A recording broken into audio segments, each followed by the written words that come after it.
Bonjour à tous, bienvenue pour ce numéro 2 de Jouer avec moi. Alors, vous êtes en Est aujourd'hui avec la main suivante. Et votre adversaire de droite, donc Nord, a ouvert d'un carreau. Bon, vous avez passé, Sud a répondu un pic, Nord a dit un sans atout, vous avez continué à passer. Et les enchères vous reviennent à deux pics. Donc vous êtes en position de réveil. Bien. Alors, donc la question va être de savoir est-ce que vous réveillez ou est-ce que vous réveillez pas, évidemment. Et puis si vous décidez de réveiller, par quelle enchère? Alors, vous avez pu remarquer que nous sommes en tournoi par paire. En tournoi par paire, le combat de partiels sont plus importants encore qu'en match par 4. Alors ça ne veut pas dire qu'il faut faire n'importe quoi parce qu'on est en tournoi par paire et qu'il faut être trop heureux quand on est en match par 4.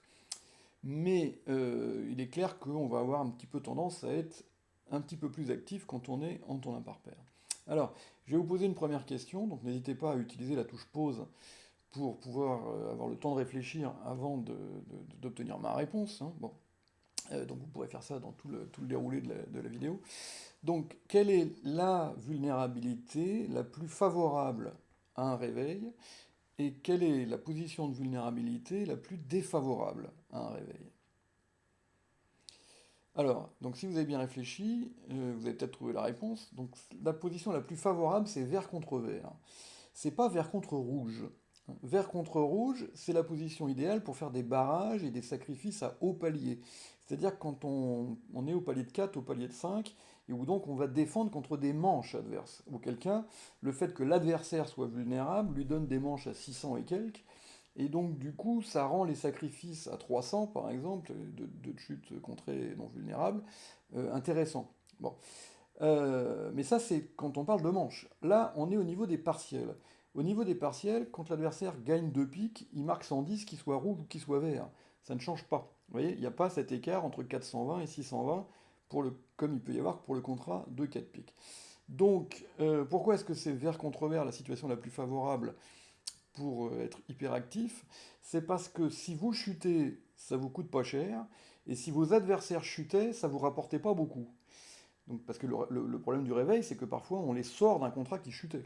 Oui, bon.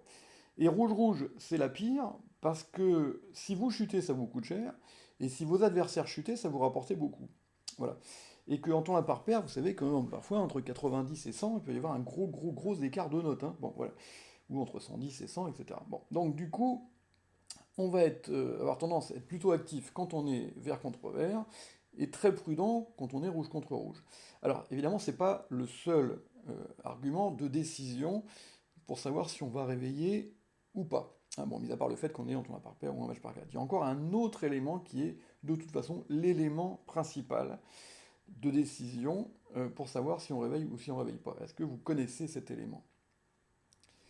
Cet élément, c'est l'existence ou pas d'un fit chez les adversaires. Parce qu'il faut savoir que le fit, c'est quelque chose de contagieux, le misfit aussi.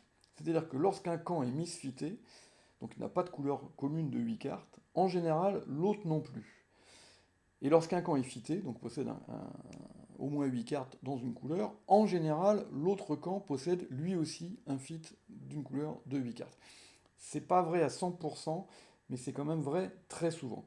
Et lorsqu'un fit est neuvième, ça devient une certitude. C'est-à-dire que le camp adverse est obligatoirement fité quelque part. Voilà.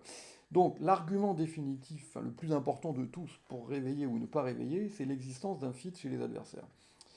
Alors, ça veut dire que quand on est au palier de 2, que vous êtes vert contre vert, que vous êtes en tournoi par paire, et que vos adversaires sont fités, c'est-à-dire que vous êtes sûr qu'ils sont fités, genre un pic de pique, hein, ou un cœur de cœur, il n'y a pas de cas où on ne réveille pas. Voilà, bon.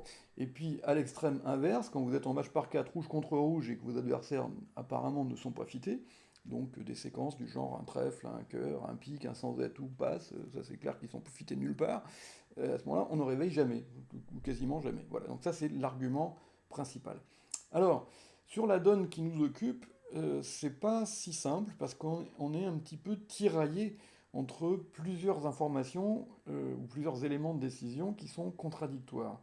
Donc est-ce que vous les voyez sur alors, le fait qu'il y ait des petits panonceaux verts là, sur les joueurs veut dire que personne n'est vulnérable. Donc ces éléments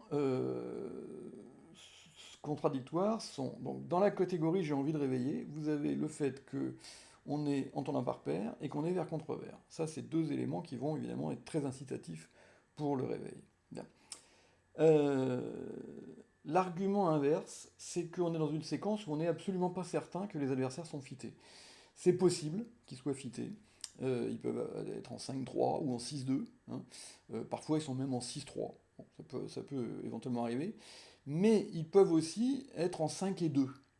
Et même de temps en temps, en 5-1. Si Nord a un petit peu dérogé au système et qu'il a dit un sans atout avec un singleton à pique, ce qu'il ne devrait pas faire en théorie, mais qu'il peut faire de temps en temps, d'une part parce que c'est une erreur qui est souvent faite par vos adversaires, et d'autre part parce qu'il y a des cas où c'est le moindre mensonge. Bon. Et donc dans ce cas-là, ils sont en train de jouer un contrat épouvantable, c'est-à-dire ils sont en train de jouer deux piques en 5-2 ou en 5-1. Bon. Et là, évidemment, à ce moment-là, c'est absolument pas le moment de les en sortir. Bon.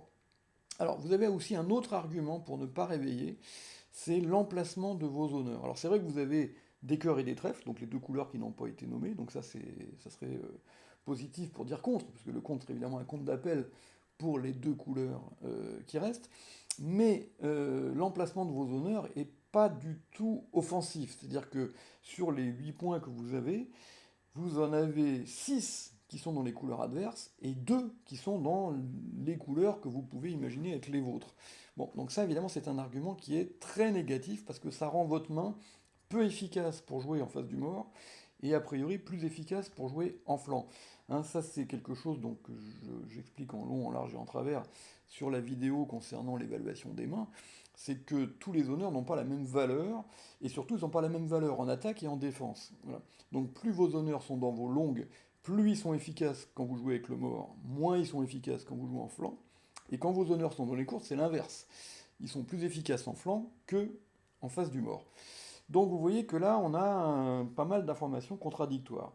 Bon, donc aucune des enchères, passe ou contre, n'est réellement fausse. Hein. C'est aussi une question de tempérament, d'opportunisme et de présence à la table. C'est-à-dire que, par exemple, vous pouvez sentir si Nord a été content quand il a entendu deux piques chez son partenaire. Oui. Ça se sent ça à la table. Hein. Bon, s'il a fait une petite grimace, il n'est pas très content, vous pouvez être sûr qu'il est doubleton ou singleton pique. Hein. Bon. Donc ça peut éventuellement être un argument pour ne pas réveiller, bien sûr. Bon, alors, sur ces bonnes paroles, je vais vous imposer, pour l'intérêt de la donne au jeu de la carte, de ne pas réveiller, et donc de laisser l'adversaire jouer deux piques. Bien. Alors là-dessus, votre partenaire entame de la dame de cœur, et le mort s'étale. Bien. Et avant toute chose, avant même de voir le mort jouer sa première carte et vous de jouer votre première carte, vous allez commencer déjà l'ébauche de votre plan de jeu. D'accord? Alors, n'oublions pas que nous sommes en tournoi par paire et que donc votre objectif n'est pas forcément de faire chuter deux piques. Votre objectif va être de faire le maximum de levées dans votre camp et le minimum de levées dans le camp adverse. Voilà. Donc votre objectif n'est pas forcément de faire chuter deux piques. Surtout que le mort est plutôt sympathique pour le déclarant. C'est-à-dire que quand on voit l'as de pique troisième et double ton trèfle, on regrette, a priori, de ne pas avoir réveillé. Hein. Bon. Mais bon, pour l'instant, c'est comme ça, on va jouer le contrat de deux piques. Donc déjà, commencez par vous poser plusieurs questions, hein, qui sont celles qu'on doit se poser avant toute chose, avant de faire son propre plan de jeu. Voilà. Je vais vous laisser réfléchir un petit peu, je vais arrêter l'enregistrement, et je vais le reprendre pour la deuxième partie, qui sera réservée aux abonnés. Euh, voilà, donc j'espère que vous me comprendrez. Hein, voilà, enseigner le bridge, c'est mon métier, donc il faut bien que je gagne ma vie. Voilà, j'espère que vous comprendrez. Donc à tout de suite donc pour les abonnés, et puis si vous n'êtes pas encore abonné, bah, ça peut peut-être être l'occasion, si vous voulez connaître la suite, parce que c'est une donne très amusante, bah, de vous abonner pour la modique somme de 40 € par an, hein, ce qui fait quelques centimes par jour. À tout de suite.